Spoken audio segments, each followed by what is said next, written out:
Okay, now that we know a little bit about what an ellipse is and the major features of the graph of an ellipse and what standard form of the equation looks like, what we're going to do is now we're going to practice in the next 3 examples on how to put the equation in standard form and then identify those major features of the graph. So then in the next video, we can actually start graphing them. So we need to put these in standard form, and standard form of an ellipse looks like this.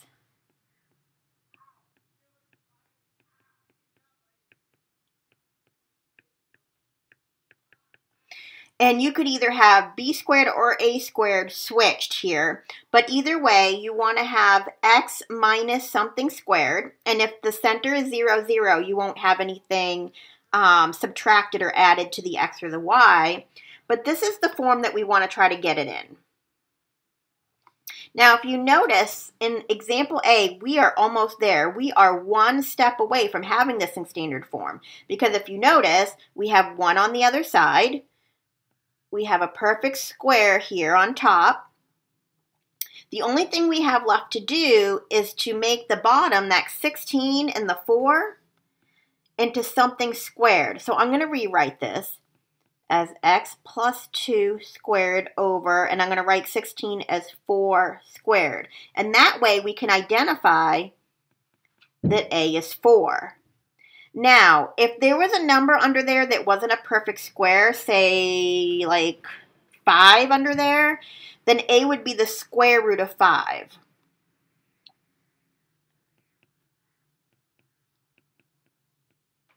And I can rewrite 4 as 2 squared. So now I know b is 2. Then to find c, we use the formula. We use the formula c squared is equal to a squared minus b squared. So then I'm going to square root a squared minus b squared. And that's going to give me a squared is 16. B squared is 4. So that's going to give me the square root of 12, which I can simplify as 2 square roots of 3. So c is going to be the 2 square roots of 3. Now, if you notice, the larger number is underneath the term with the x, which means when I draw my ellipse, my major axis is going to run horizontally. So it's going to look like this. My center is my h and my k. Because I have an x plus 2, that means my x-coordinate of my center is going to be negative 2. And the y-coordinate of my center is going to be 1. That's my h and my k. Here is my major axes. It runs horizontally. So now to find my vertices for my major axes, I know that the distance from the center out is my value of a. So I know from the center out is a distance of 4. So I'm going to subtract 4 from my x-coordinate. So that's going to give me a negative 6, 1. That would be this vertice. And then on this side, I'm going to add 4, because I'm going to the right. I'm going to add 4 to my x-coordinate, so I'm going to get 2, 1. Now, for my minor axes, I'm going to do the same thing, but now I'm going to use b. From the center out to my minor vertice is a distance of b. So that means the distance from here and up is 2. So that means this vertice, I have to, since I'm moving vertically now, I'm going to add and subtract 2 from my y-coordinate. So this vertice is going to be negative 2, 3. And this vertice is going to be negative 2, negative 1. So now, to find my focus points, the distance from the center out to my focus point is the distance of C. And since those are running horizontally, I'm going to be adding and subtracting from my x-coordinate. So from negative 2, 1, from that ordered pair to the right, I need to take negative 2 and add 2 square roots of 3 to get my x-coordinate. My y-coordinate stays the same. And then to move to the left, I need to subtract 2 square roots of 3. So I have -2 minus 2 square roots of 3. And then, of course, my y value stays the same because I'm moving horizontally. So those are my ordered pairs for my focus points. And then the last thing is that if we look at the whole distance of the major axes, from the center out would be 4, so the whole entire distance across the major axes would be 8. So the length of the major axes is 8, and then the length of the minor axes would have to be 4, because from the center out would be half, which is 2, and you double it to get the whole length of the minor axes. In the second example, we have a little bit more work to do to put it in standard form. Now, notice we have to add this to both sides first of all.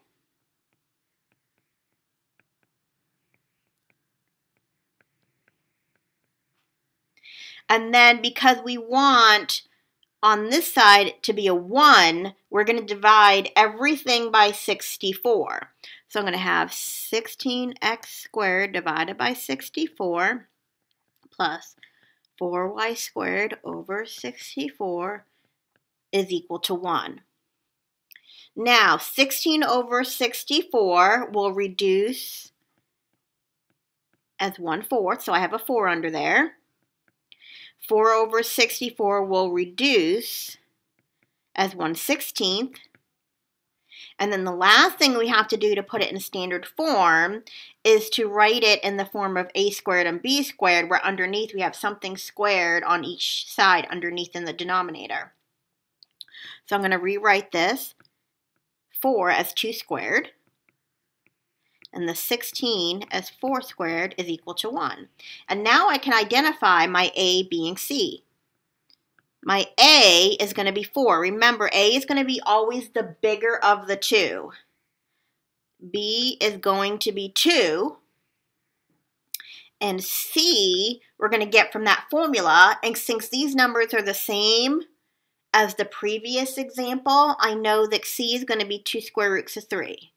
But that's just coincidence. It won't always come out like that. Since if these didn't come out to be the same, then I would have to go through and rewrite my equation as c squared is equal to a squared minus b squared and go through and solve for c. Okay, now because the bigger of the two values is under my y, then I know that this is going to be an ellipse that has a vertical major axis. So it's going to look like this. So here's my major axes. Here's my minor axes. My center is going to be in the middle where they cross. And in this case, if you notice, I don't have x minus something or x plus something. So it's not shifted. So my center is going to be 0, 0. So now, to find my major vertices on each side or each end of my major axes, I'm going to look at my a value. I know the distance from the center out on the major axes would be 4. So this point right here is going to be 0, 4. Because it's going vertically, I'm going to add 4 to my y coordinate. Now for this vertice down here, this is going to be 0, -4, because I have to subtract 4 from my y coordinate since I'm going down from 0, 0. And now to find my minor vertices, I know the distance from the center out horizontally is going to be 2. That's my value of b. So I know that this vertex is going to be 2, 0. Since I'm moving horizontally now, I'm going to add 2 to my x coordinate, and my y stays the same. And now for this vertex, I'm going to subtract 2. So that point is going to be -2, 0. The last thing we're going to do is find our focus. And that is a distance of c out from the center along the major axes. So from 0, 0, if I move up 2 square roots of 3, that point is going to be 0, 2 square roots of 3. And this point down here, if I move down 2 square roots of 3, is going to be 0, negative 2 square roots of 3. So those are my ordered pairs for my focus points. Okay, for the last example, example C, notice that this is a little bit different than the previous example, and we're going to have to do a little bit more work to put this in standard form. And the difference, if you notice, is in the previous example, let me scroll up, we had x squared and y squared only, but now with this example here, we have, not only do we have x squared and y squared, but we also have x's and y's. So when you see an example that has not just x squares and y squares, but you also have x's and y terms in there as well, then what we're going to have to do to put this in standard form is use complete the square. So the first thing you want to do, we're going to subtract this 36 to the other side. So over here, we're going to have a 36. But then what we want to do is we want to group the x's and the y's together if they're not already grouped together. In this case, they are. So we want to group the x's and the y's together.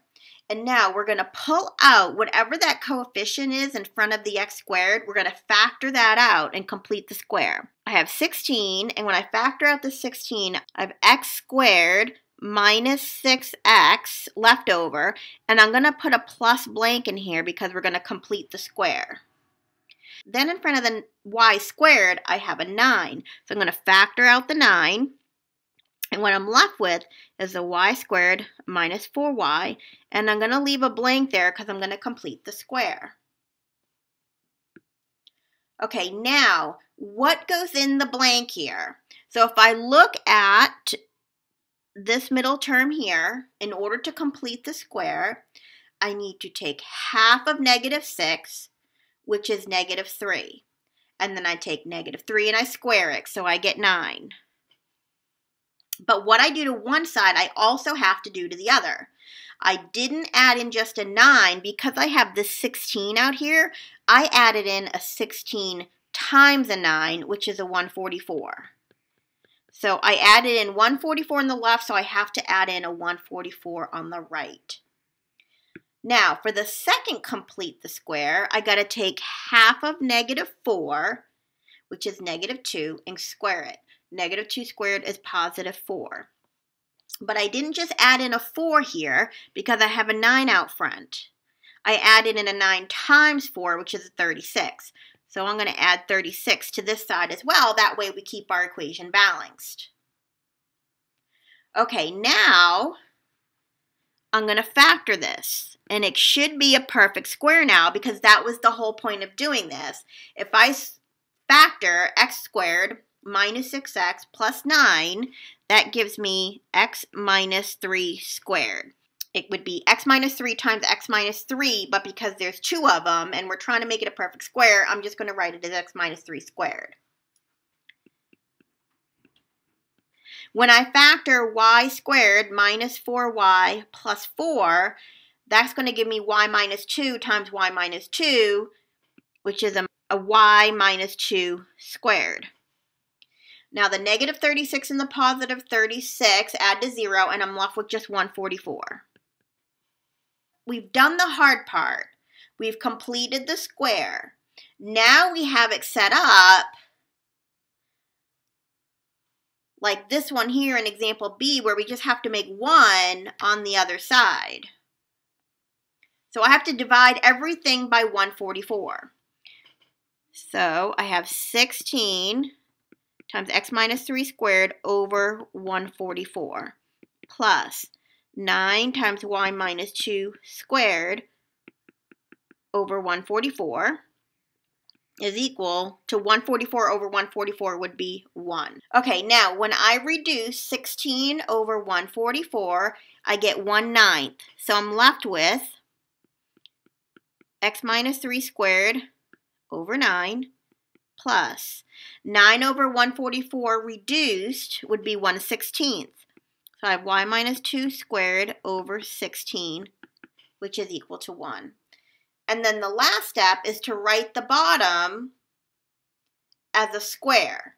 So I'm going to write this as x minus 3 squared over 3 squared plus y minus 2 squared over 4 squared. So if you notice, my bigger value is under the y term. So that means my major axis is going to run vertically. And so my value of A is going to be 4. My value of B is going to be 3. And so to find C, I got to do C squared is equal to A squared minus B squared. So that gives me C squared is equal to 16 minus 9. And 16 minus 9 is 7. So C is going to be the square root of 7.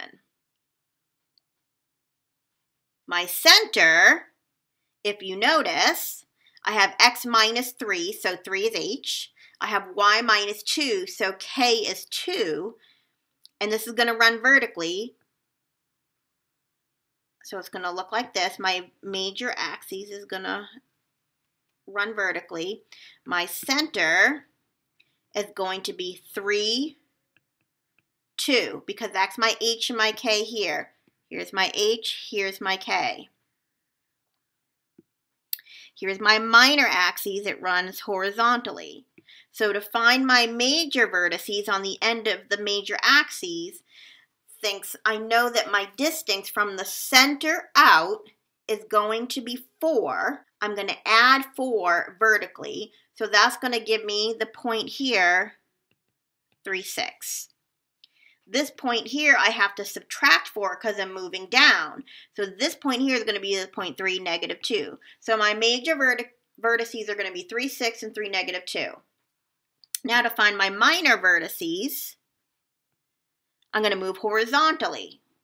So that's going to be my value of B. My value of B is 3. So I'm going to add and subtract 3 from my x-coordinate to find my minor vertices. So if I add 3, this is going to be the point 6, 2. If I subtract 3 from my x-coordinate of the center, that's going to give me 0, negative 2. So those are all my vertices, major and minor. And now we got to find our focus points. So focus points are here. And those are going to run vertically because it's on the major axes. So I'm going to add and subtract the square root of 7 vertically. So when I add the square root of 7 to the point 3, 2, moving up, I'm going to have the point 3 and then 2 plus the square root of 7. Then this focus point, since I'm moving down, I got to subtract the square root of 7 from my y value. And I would get 3, 2 minus the square root of 7.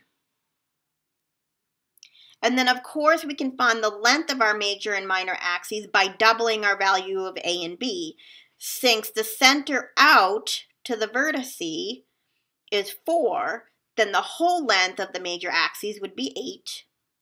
And since from the center out to the minor vertices is 3, then the whole length of the minor axes would be 6.